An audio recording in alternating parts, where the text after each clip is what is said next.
बहुत बहुत स्वागत है दोस्तों आप सभी का विकास स्टडी पॉइंट। तो इस वीडियो में हम बात करने वाले हैं क्लास 12 का पॉलिटिकल साइंस और चैप्टर नंबर 3 जिसका नाम है समकालीन विश्व में दक्षिण एशिया। बहुत ही अच्छा चैप्टर है। क्यों?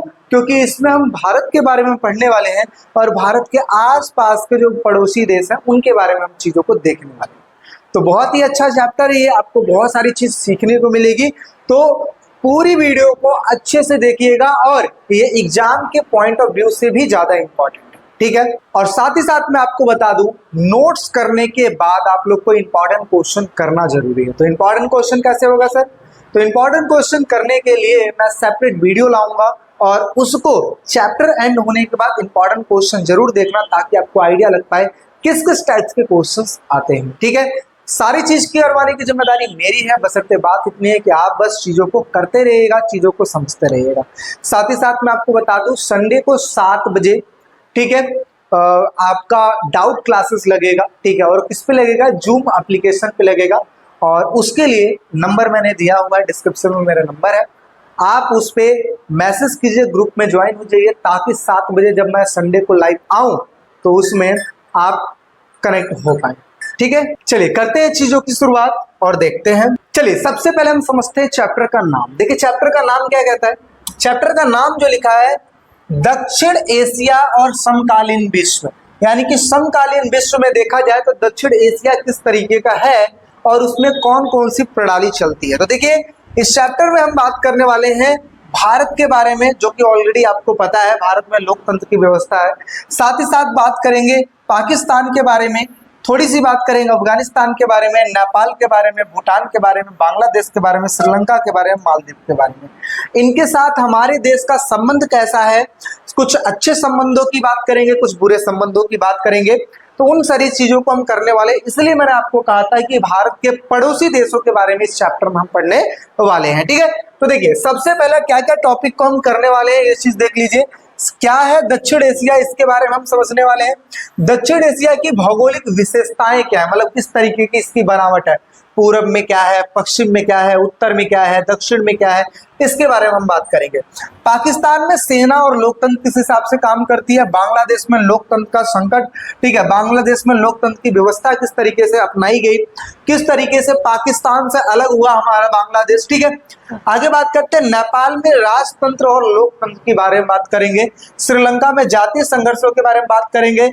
भारत पाकिस्तान का जो संघर्ष है उसके बारे में, भारत और उसके अन्य पड़ोसी देशों के साथ कैसा कैसा संबंध है, और साथ ही साथ बात करेंगे शांति और सहयोग के ऊपर बात करें, ठीक है। तो चलिए सबसे पहले देख लेते हैं कि पार्ट 1 में हम कहां तक करने वाले हैं। ऑलमोस्ट अगर देखा जाए पार्ट 1 में स्टार्टिंग से लेकर 5वें टॉपिक तक हम पार्ट 1 में करने वाले हैं, ठीक है। तो चलिए स्टार्ट करते हैं। सबसे पहले हम समझते हैं कि क्या है दक्षिण एशिया। तो दक्षिण एशिया आप समझ सकते हो कि ये पूरा का पूरा जो आपको रेड कलर का दिखाई दे रहा है ये है एशिया का पार्ट, ठीक है। और इस एशिया में देखिए अगर कहा जाए तो ये हो गया ईस्ट, ये हो गया वेस्ट, ठीक है। कलर इस तरीके से नहीं है, मैं इस तरीके से करता हूं। ये हो गया ईस्ट, ये हो गया वेस्ट, ये हो गया नॉर्थ, ये हो गया साउथ। तो यानी कि अगर देखा जाए तो ये वाला जो हिस्सा है किसमें पड़ गया? साउथ में पड़ गया ना। इसी वजह से कहा जाता है कि जो अपना भारत है वो है दक्षिण एशिया में, ठीक है।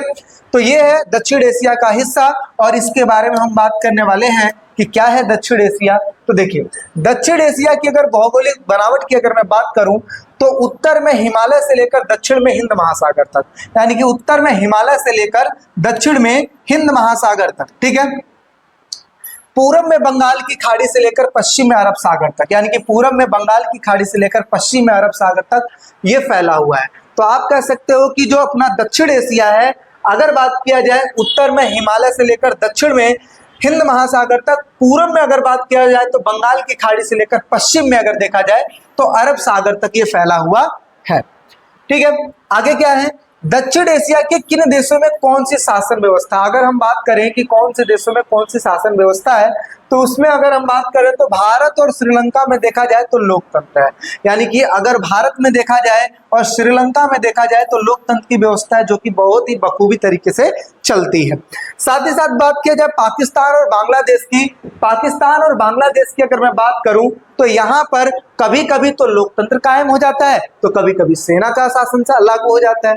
तो यही क्वेश्चन अराइज होता है कि आखिर ऐसे कौन से कारण है जिसकी वजह से पाकिस्तान में ऐसी व्यवस्था है जिसकी वजह से कभी सेना काबू हो जाती है या कभी आप कहो कि जो वहां की लोकतंत्र व्यवस्था है वो हावी हो जाती है। यानी कि दोनों के बारे में हम बात करने वाले हैं कि ऐसी कौन सी चीजें हैं। तो ये हो गया। आगे बात करते हैं नेपाल और भूटान की। अगर मैं बात करूं नेपाल और भूटान की बात करूं, ठीक है, नेपाल और भूटान में राजतंत्र की प्रणाली है। साथ ही साथ मालदीव में बात किया जाए तो अध्यक्षात्मक शासन प्रणाली है। और इस तरीके से जो दक्षिण एशिया में जो देश है उनकी जो व्यवस्थाएं हैं कुछ इस प्रकार से है। तो आई होप आपको चीजें समझ में आ रही होगी। हमने दो टॉपिक के बारे में बात किया है। किस किस टॉपिक के बारे में? सबसे पहले हमने बात किया दक्षिण एशिया की भौगोलिक विशेषताओं के बारे में, जहां पे हमने देखा पूर्व में कहां तक फैला है, पश्चिम में कहां तक फैला है, उत्तर में हिमालय से लेकर दक्षिण में हिंद महासागर तक फैला हुआ है। साथ ही साथ बात करते हैं कि कौन से देशों में कौन सी व्यवस्थाएं हैं।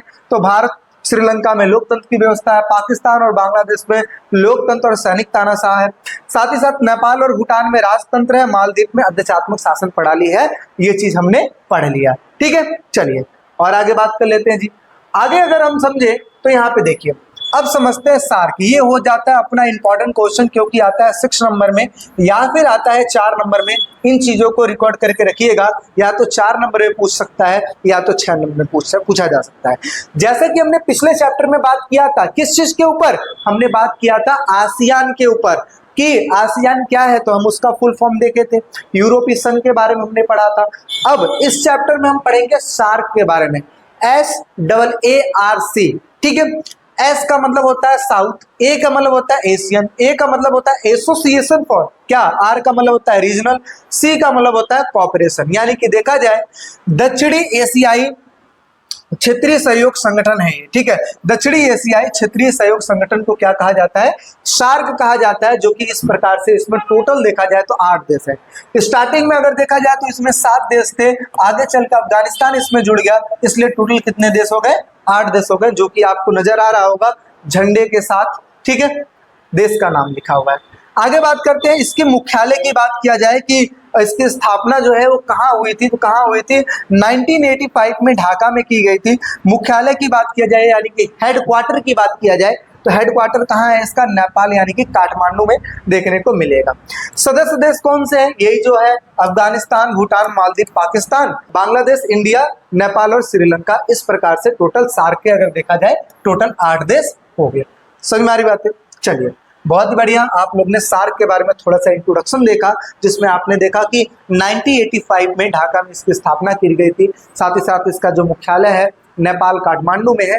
टोटल 8 देश इसमें सामने, स्टार्टिंग में 7 देश थे और आगे चलते 2007 में एक देश और जुड़ जाता है, टोटल हो जाते हैं 8 देश। चलिए आगे बात कर लेते हैं और चीजों को समझते हैं। उद्देश्यों की बात किया जाए तो देखिए, मैं बार बार आपको एक ही चीज समझा रहा हूं कि जितने भी संगठन बनाए जाते हैं ऑलमोस्ट सभी संगठनों का एक ही उद्देश्य होता है। और क्या उद्देश्य होता है? सबसे पहले जो संगठन तैयार किए गए हैं, आपस में लड़ाई झगड़ा नहीं करना है, बातचीत के द्वारा चीजों को सॉल्व करना है। एक देश पे आक्रमण सभी देशों पर आक्रमण समझा जाएगा, एक दूसरे की हेल्प करनी है, एक दूसरे के व्यापार में सहयोग करना है, एक दूसरे की आर्थिक नीति में सहयोग करना है, यही सब इसके उद्देश्य हो जाते हैं। तो देखिए, क्षेत्रीय सहयोग संगठन को बढ़ावा देना इसका उद्देश्य हो जाएगा। साथ ही साथ सामाजिक, आर्थिक, व्यापारिक, सांस्कृतिक सहयोगों को बढ़ावा देना इसका उद्देश्य हो जाएगा। विवादास्पद जो मुद्दे हैं, यानी कि ऐसा मुद्दा जिसमें विवाद होने की संभावनाएं हैं, ठीक है, इस पे बातचीत के द्वारा चीजों को हल किया जाएगा, है ना। कि अगर मान लेते हैं कि ग्रुप में शामिल 8 देश हैं, तो अगर कोई दिक्कत हो जाती है तो उसमें बातचीत के द्वारा चीजें हल हो जाए। लेकिन देखिए, संगठन तो तैयार किए जाते हैं लेकिन ऐसा होता नहीं है, लड़ाइयां तो हो ही जाती है। आप बताओ, भारत पाकिस्तान में लड़ाई नहीं होती है? होती है। और किसकी वजह से होती है? पाकिस्तानियों की वजह से होती है, क्योंकि वो बार बार, ठीक है, कुछ ना कुछ एक्टिविटीज ऐसी कर ही देंगे जिसकी वजह से चीजें बिगड़ जाती हैं। जैसे कभी आतंकवादी हमला हो जाती है तो कभी कुछ कर देते हैं, कभी घुसपैठिए आ जाते हैं, तो कुछ ना कुछ कर ही देते हैं। बेशक हम ये कह सकते हैं कि सार्क का हिस्सा है, लेकिन फिर भी वो इस तरीके से काम कर देते हैं जिसकी वजह से भारत को एक्शन लेना पड़ ही जाता है। चलिए, आतंकवाद का विरोध करना, ठीक है, आप समझ सकते हो पाकिस्तान आतंकवाद का विरोध कर रहा है, आतंकवाद को प्रोड्यूस करता है, आप कुछ देखो। चलिए, विश्व शांति को बढ़ावा देना, इस तरीके से अगर देखा जाए तो विश्व शांति को बढ़ावा देना, आतंकवाद का विरोध करना, विवादास्पद मुद्दे को बातचीत के द्वारा हल करना, क्षेत्रीय सहयोगों को बढ़ावा देना, सामाजिक, आर्थिक, व्यापारिक, सांस्कृतिक सहयोग को बढ़ावा देना, ये कुछ उद्देश्य होते हैं। और साथ ही साथ मैं आपको और बता दूं, यही कुछ कॉमन उद्देश्य आप लोग याद कर लीजिए। कोई भी संगठन आ जाए, किसी भी संगठन के बारे में अगर पूछ लिया जाए तो आप इन चीजों के बारे में लिख दीजिएगा, क्योंकि कुछ चीजें ऐसी होती जो कॉमन होती हैं, जो आप कहीं भी लिख सकते हो। ठीक है, मतलब कहीं भी नहीं, इसका मतलब कि कहीं भी लिख देना, ऐसा नहीं है। जहां भी संगठनों के उद्देश्यों की बात आती है वहां पे आप लिख सकते हो। आई होप सो आपको वीडियो अच्छी लग रही होगी। वीडियो अच्छी लग रही है तो लाइक शेयर सब्सक्राइब जरूर करें। चलिए बढ़ते हैं आगे समझते हैं। अब बात आ जाती है यहाँ पे पाकिस्तान की, यानी कि पाकिस्तान में सेना और लोकतंत्र। देखिए, आपको यही समझा दूं, पाकिस्तान से रिलेटेड 4 नंबर का मोस्ट इंपॉर्टेंट क्वेश्चन आता है कि पाकिस्तान में आखिर कौन सी व्यवस्था है, और वहां पर बार बार लोकतंत्र व्यवस्था होती है तो वहां पर सैनिक तानाशाह आ जाता है, सैनिक तानाशाह होती है फिर लोकतंत्र आ जाता है। क्या ऐसे कारण है जिसकी वजह से ऐसी चीजें हो रही हैं, उसके बारे में क्वेश्चन आता है। ठीक है, चलिए तो देखिए क्या लिखा है। पाकिस्तान में सैनिक हस्तक्षेप, कट्टरवाद, धर्मगुरु, भूस्वामी, अभुजन के सामाजिक प्रभावों ने लोकतंत्र के मार्ग में हमेशा कठिनाइयां पैदा कर देती है। देखिए, अगर आपसे कोई क्वेश्चन ये पूछे कि बार बार वहां पर जब लोकतंत्र कायम होता है तो सैनिक तानाशाह क्यों आ जाता है, तो इसके पीछे एक ही कारण है, और कारण ये है क्या, वहां पे जो सैनिक है वो बार बार हस्तक्षेप करती है लोकतंत्र के कार्यों में। कट्टरवाद, आपको पता है कट्टरवादी किस तरीके से है वो। ठीक है, साथ ही साथ धर्मगुरु जो हो गए, वहां के भूस्वामी, अभिजन, जो अमीर अमीर बड़े बड़े जो लोग हैं वो, ये सारे के सारे लोग मिलकर लोकतंत्र के मार्ग में बहुत ज्यादा कठिनाइयां पैदा कर देते हैं, और जिसकी वजह से पाकिस्तान में जो लोकतंत्र वो बेटर तरीके से नहीं चल पाता है। आगे बात करते हैं, पाकिस्तान में विशेषकर सैनिक तानाशाह ने लोकतंत्र के मार्ग में सर्वाधिक रुकावटें पैदा की हैं, यानी कि वहीं की जो लोकतंत्र व्यवस्था है वो बार बार पाकिस्तान के लोकतंत्र की सैनिक व्यवस्था है जो बार बार लोकतंत्र के मार्गों में कठिनाइयां उत्पन्न कर देता है। आगे बात करते हैं, पाकिस्तान और भारत के कड़वाहट भरे संबंधों की आड़ में पाकिस्तानी सेना ने सदैव पाकिस्तान में अपना दबदबा बनाए रखना है, यानी कि उनका मानना है कि जब हमें ही लड़ाई करना है भारत से, ठीक है, जब सेना ही लड़ाई करनी है भारत से, तो क्यों ना पूरे देश की जो कमांड है वो सेनाओं के हाथ में आ जाए। तो इसी वजह से वो लोकतंत्र को हटा देते हैं और सारी चीजों का कमांड अपने हाथों में ले लेते हैं। तो ये वाली बात आ जाती है। तथा किसी भी निर्वाचित सरकार को ठीक ढंग से वहां पर काम नहीं करने दिया जाता है। साथ ही साथ बात करते हैं, अमेरिका तथा पश्चिमी देशों ने अपने स्वार्थ के लिए सैनिक शासन को क्या किया है भाई, बढ़ावा दिया है। यानी कि सिर्फ यहाँ पर पाकिस्तानी सेना का हाथ नहीं है, बल्कि कुछ ऐसे देश भी हैं जो कि अपने फायदे के लिए वहां पर सपोर्ट करते हैं सेनाओं को, जैसा कि अमेरिका और साथ ही साथ कुछ और पश्चिमी जो देश हैं अपने फायदे के लिए पाकिस्तानी सेना को सपोर्ट करते हैं। और ऐसे में जो पाकिस्तानी सेना है पाकिस्तान की ही लोकतंत्र व्यवस्था को हटा देती है और वहां पर अपने खुद कायम कर लेते हैं। लेकिन आगे चल के जब चीजें हाथ से बाहर हो जाती है तो फिर वही वाली बात है, फिर लोकतंत्र दोबारा आ जाता है। तो कभी लोकतंत्र तो कभी सैनिक तानाशाह होता रहता है। समझ में आ रही बातें? चलिए बहुत बढ़िया, आगे बढ़ते हैं। आगे समझते हैं, पाकिस्तान में संविधान निर्माण के पश्चात सैनिक शासन जनरल अयूब खान ने शासन पर अपना अधिकार जमा लिया। यानी कि पाकिस्तान में संविधान निर्माण के पश्चात, संविधान बनने के बाद सैनिक शासन जो था जनरल अयूब खान ने अपने हाथों में ले लिया। अब एक क्वेश्चन आप लोग को दे रहा हूं, ठीक है, भारत का जो संविधान है, ठीक है, वो लागू कब किया गया था? आप लोग को पता है 26 जनवरी 1950 को लागू कर दिया गया था। बना कब था? तो ये बना था 26 नवंबर 1949 को बनकर तैयार हुआ था। लागू उसके 2 महीने बाद कर दिया गया था, ये तो आपको पता है। लेकिन अब क्वेश्चन आप लोग के लिए मैं ये दे रहा हूं कि आखिर पाकिस्तान में जो उसका संविधान है कब बना और उसको लागू कब किया गया था, ये आप कमेंट सेक्शन में हमें बताएंगे। ठीक है, तो चलिए, तो हमने क्या समझा, पाकिस्तान में संविधान निर्माण के पश्चात सैनिक शासन किसके हाथों में चला आया? जनरल अयूब खान के हाथों में चला आया। अयूब खान के पश्चात वहां पे कौन आए? दोबारा जनरल याहिया खान आए। अब देखिए, जहां भी आपको जनरल जनरल देखने को मिल रहा है, ये समझिए कि ये सैनिक तानाशाह है। ठीक है, जनरल अयूब खान के पश्चात वहां पे क्या है? जनरल याहिया खान ने संभाल लिया। ठीक है, शासन संभाल लिया।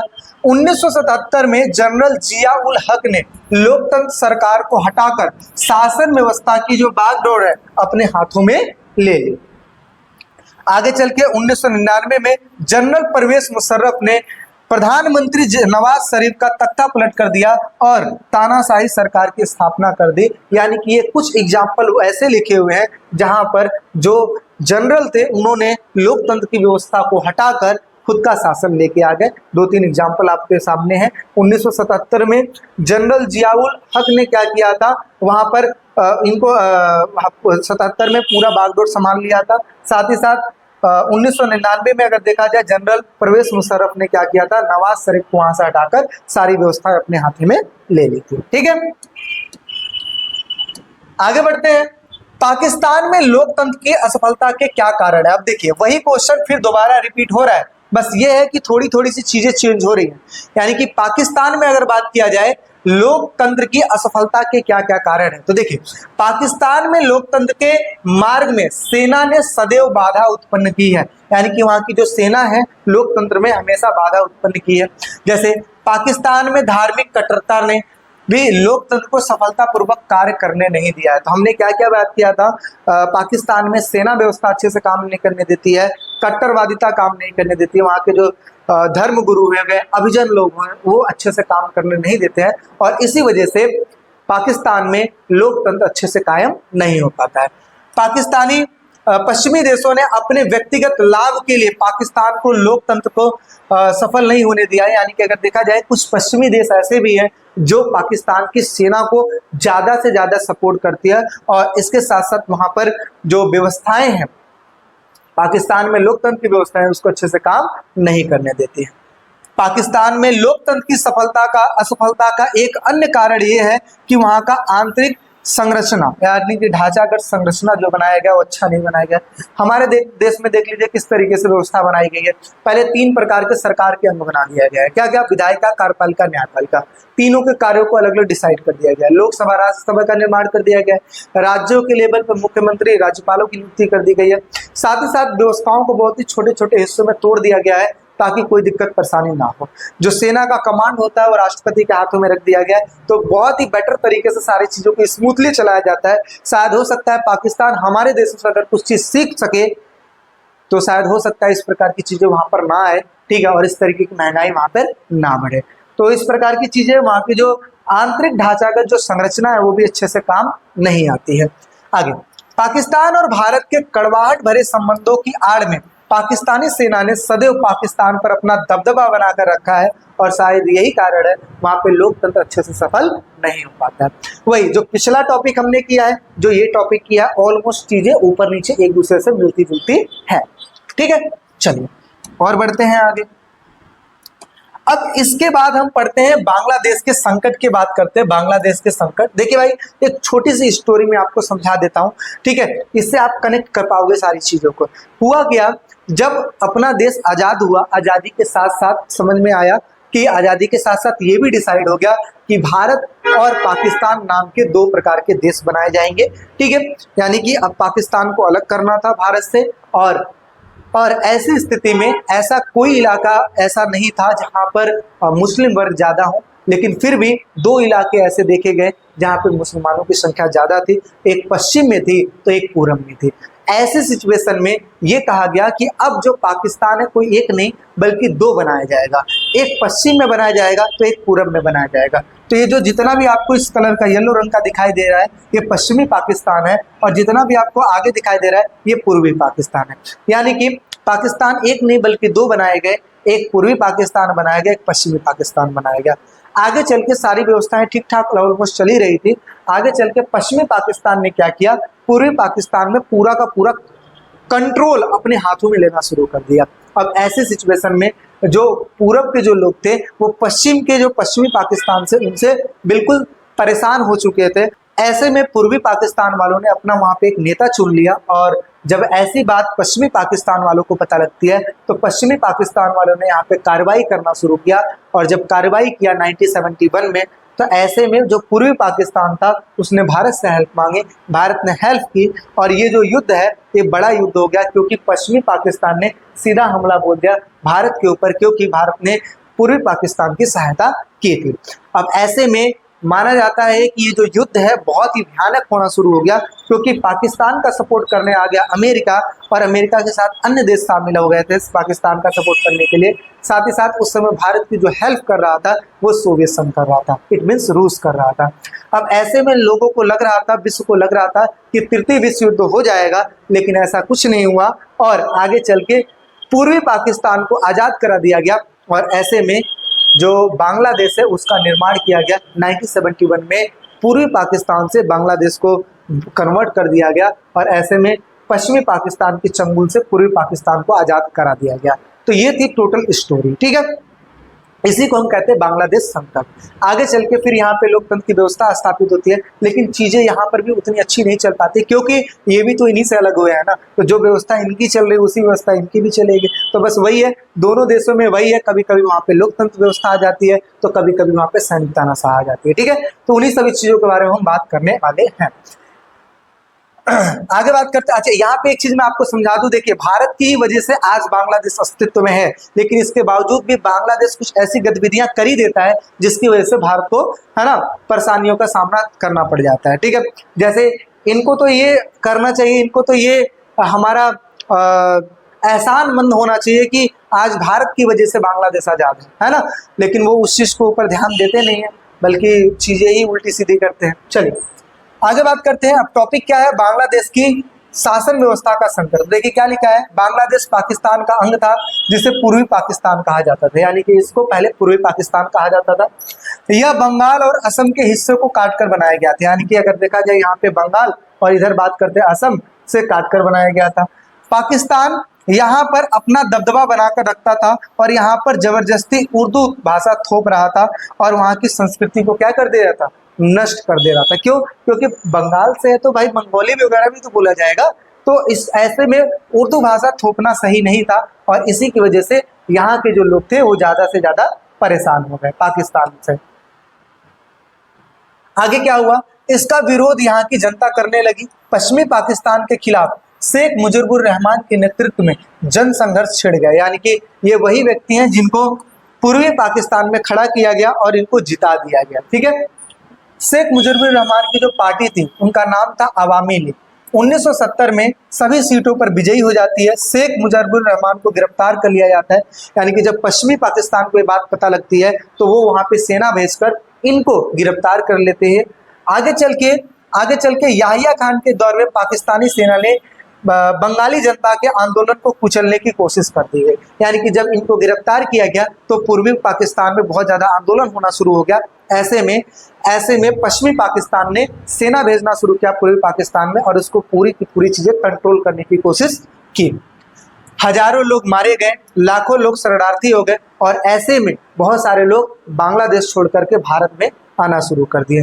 और इस समस्या को देखकर भारत पूर्वी पाकिस्तान को समर्थन दिया, यानी कि भारत ने पूर्वी पाकिस्तान का हेल्प कर दिया, जिसकी वजह से भारत पाकिस्तान के बीच में युद्ध छिड़ गया। और ये बात कब की चल रही है, 1971 की चल रही है। और उस समय भारत के जो पीएम थे, ठीक है, वो लेडीज थी जिनका नाम था इंदिरा गांधी, ठीक है, इंदिरा गांधी। तो इंदिरा गांधी ने सारी चीज़ों को बखूबी संभाला और संभालने के बाद वहाँ पे सेनाएं भेज देती हैं और सेनाएं भेजती हैं और फिर लड़ाई होती है, बहुत ही अच्छी खासी लड़ाई होती है, ठीक है। यह लड़ाई काफ़ी भयानक लड़ाइयों में से एक थी। युद्ध का खात्मा पूर्वी पाकिस्तान में पश्चिमी पाकिस्तान के सेना के आत्मसमर्पण से और एक स्वतंत्र राष्ट्र बांग्लादेश के निर्माण से हुआ, यानी कि जब ये युद्ध काफ़ी भयानक हो गया तो भयानक होने के बाद अब ये हुआ कि युद्ध को समाप्त कैसे किया जाएगा। तो ऐसे में पाकिस्तानी सेना को सरेंडर करना पड़ गया, ठीक है। और सरेंडर देखो इस तरीके से उन्होंने सरेंडर किया और भारत ने विजय दिवस, ठीक है, विजय दिवस 1971 में, ठीक है, इस तरीके से इनको सरेंडर करवाया गया और बांग्लादेश का निर्माण किया गया। और मानोगे ये जो युद्ध था ना, काफ़ी भयंकर युद्धों में से एक था। मैं आपको देखो सजेस्ट करना चाहूँगा, ठीक है, एक सर हैं बिहार के पटना में पढ़ाते हैं, खान सर, उनकी वीडियो देखना 1971 के ऊपर उन्होंने एक सेपरेट वीडियो बना रखी है। तो उसमें बहुत ही बखूबी ढंग से बता रखा उन्होंने किस तरीके से 1971 में, है ना, चीज़ों को एग्जीक्यूट किया जाता है और किस तरीके से भारत ने वहाँ पे विजय हासिल की। ठीक है, तो जरूर देखिएगा। चलिए यहाँ पे बात कर लेते हैं, बांग्लादेश के निर्माण के साथ क्या हुआ, ये युद्ध को समाप्त कर लिया जाता है और 16 दिसंबर 1971 को भारतीय सेना के समक्ष 93,000 यानी कि 93,000 सेनाओं ने क्या कर दिया, समर्पण कर दिया। देखिए इस तरीके से इन्होंने पिस्टल वगैरह रख दिया और इन सारे के सारे सेनाओं को दोबारा से पाकिस्तान भेज दिया गया। ठीक है, और इस तरीके से जो बांग्लादेश है, बांग्लादेश का निर्माण हुआ। तो क्या अब बांग्लादेश की सारी चीजें सही हो गई? ऐसा कुछ नहीं है, बांग्लादेश में संकट दोबारा आया। किस वजह से? अभी तक तो चलो पश्चिमी पाकिस्तान से संकट था, लेकिन अब अपने ही देश में अब वही है ना कि कभी सैनिक तानाशाह तो कभी लोकतंत्र, इस प्रकार की चीजें हुई। तो थोड़ी सी स्टोरी उनके बारे में भी देख लेते हैं। तो क्या लिखा है, देखिए क्या लिखा है, बांग्लादेश में लोकतंत्र, पूर्वी पाकिस्तान से अब इसका नाम क्या पड़ गया, बांग्लादेश पड़ गया था, और यहाँ पर अब संसदीय प्रणाली कार्य कर रही थी। आगे चल के बांग्लादेश ने अपना संविधान बनाया, धर्मनिरपेक्ष लोकतांत्रिक समाजवादी देश की घोषणा कर दी गई। 1975 में शेख मुजीब ने संविधान में संशोधन करवाया, संसदीय प्रणाली की जगह अध्यक्षात्मक शासन प्रणाली स्टार्ट की गई। यानी कि स्टार्टिंग में यहाँ पर संसदीय प्रणाली, यानी कि भारत में जैसे लोकसभा राज्यसभा चलता है ना, इस प्रकार की चीजें अपनाई गई, लेकिन आगे चल के इन्होंने अध्यक्षात्मक शासन प्रणाली अपनाई। इट मीन्स राजा का जो राष्ट्रपति का शासन है उसको अपनाया। ठीक है, 1975 में आवामी लीग को छोड़कर यानी कि सभी पार्टियों को समाप्त कर दिया गया, यानी कि वहां पे सिर्फ एक ही पार्टी बना दी गई, आवामी लीग, और बाकी सारी पार्टियों को खत्म कर दी गई। इससे तनाव और संघर्ष का माहौल तैयार हो गया, यानी कि धीरे धीरे करके वहां पर तनाव और संघर्ष का माहौल स्टार्ट हो गया और आगे चल के सेना ने बगावत कर दी और शेख मुजीब सेना के हाथों मारे गए। यानी कि जो वहां पे जिसकी सरकार चल रही थी उसको वहां की सेना ने क्या कर दिया, मार दिया। समझ में आ रही बात है? यानी कि इन्होंने कुछ संशोधन किया, संसदीय प्रणाली को हटाकर अध्यक्षात्मक शासन प्रणाली कर दी, एक ही पार्टी को महत्व दिया, बाकी सारी पार्टियों को खत्म कर दिया। इसकी वजह से वहां पे जन संघर्ष छिड़ गया और जन संघर्ष छिड़ने के बाद वहां की जो सेना थी उन्होंने शेख मुजीब को क्या कर दिया, मार दिया। नए सैनिक शासन जिनका नाम था जियाउल रहमान ने बांग्लादेश में नेशनल पार्टी बनाई और जियाउल रहमान 1979 का जो चुनाव है वो जीत जाते हैं। आगे चल के इनकी भी हत्या करवा दी जाती है। सत्ता में जनरल HM इरशाद आते हैं और जनता तथा छात्रों ने इनके खिलाफ आंदोलन किया। 1990 में इन्होंने भी पद छोड़ दिया। 1991 में चुनाव हुए। इसके बाद से बांग्लादेश में बहुदलीय चुनाव पर आधारित प्रतिनिधिमूलक लोकतंत्र व्यवस्था स्थापित है।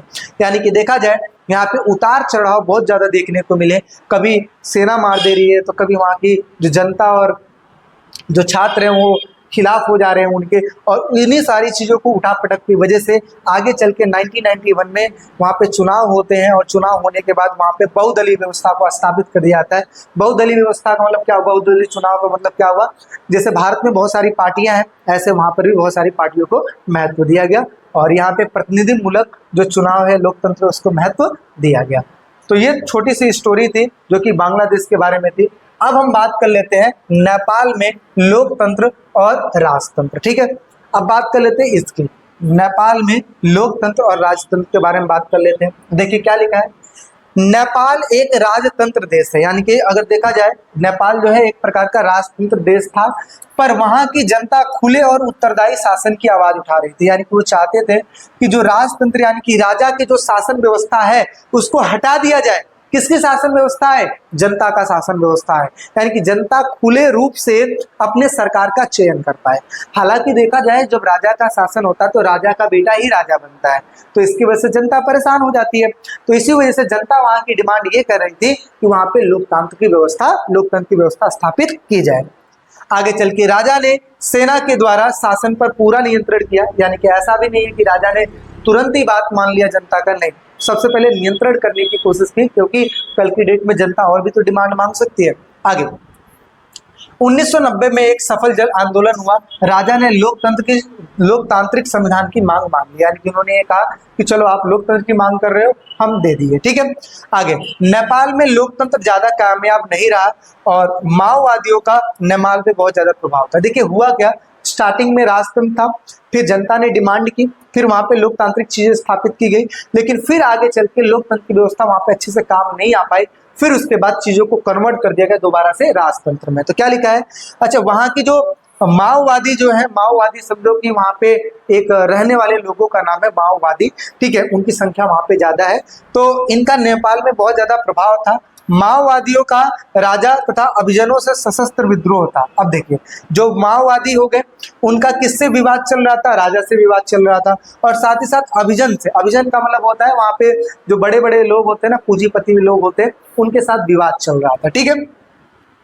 आगे क्या होता है, आगे देखिए क्या होता है, यहाँ पे एक तरफ हम रख लेते हैं राजा, एक तरफ में रख लेते हैं माओवादी, और एक तरफ में रखते हैं लोकतंत्र समर्थक। अब देखिए, राजा का विरोध वहां की माओवादी और लोकतांत्रिक व्यवस्था कर रही थी, माओवादियों का विरोध लोकतंत्र और राजा कर रहे थे, यानी कि तीनों आपस में एक दूसरे का विरोध कर रहे थे, ठीक है। आगे कुछ वक्त तक राजा की सेना, लोकतंत्र समर्थक और माओवादियों के बीच में त्रिकोणीय संघर्ष चला, यानी कि तीनों आपस में विवाद में लगे हुए थे। लेकिन आगे चल के 2002 में राजा ने संसद भंग कर दी, यानी कि संसद को हटा दिया, और इससे जो कुछ भी थोड़ा बहुत लोकतंत्र बचा था वो भी क्या हो जाता है, पूरी तरीके से खत्म हो जाता है। लेकिन 2006 में यहाँ पर पूरे देश में लोकतंत्र के समर्थन में प्रदर्शन किया गया, यानी कि स्टार्टिंग में लोकतंत्र को हटा दिया गया, फिर जाके 2006 में फिर वही चीज लोकतंत्र को दोबारा आने की बात की गई।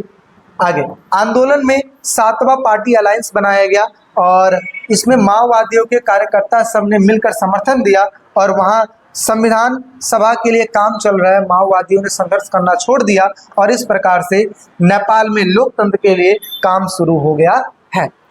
समझ में आ रही बातें। स्टार्टिंग में सबसे पहले राजतंत्र था, जनता ने मांग की लोकतंत्र की, राजा ने चलो मान भी लिया, लेकिन आगे चल के लोकतंत्र अच्छे से कामयाब नहीं हुआ, लोकतंत्र को पूरी तरीके से खत्म कर दिया गया।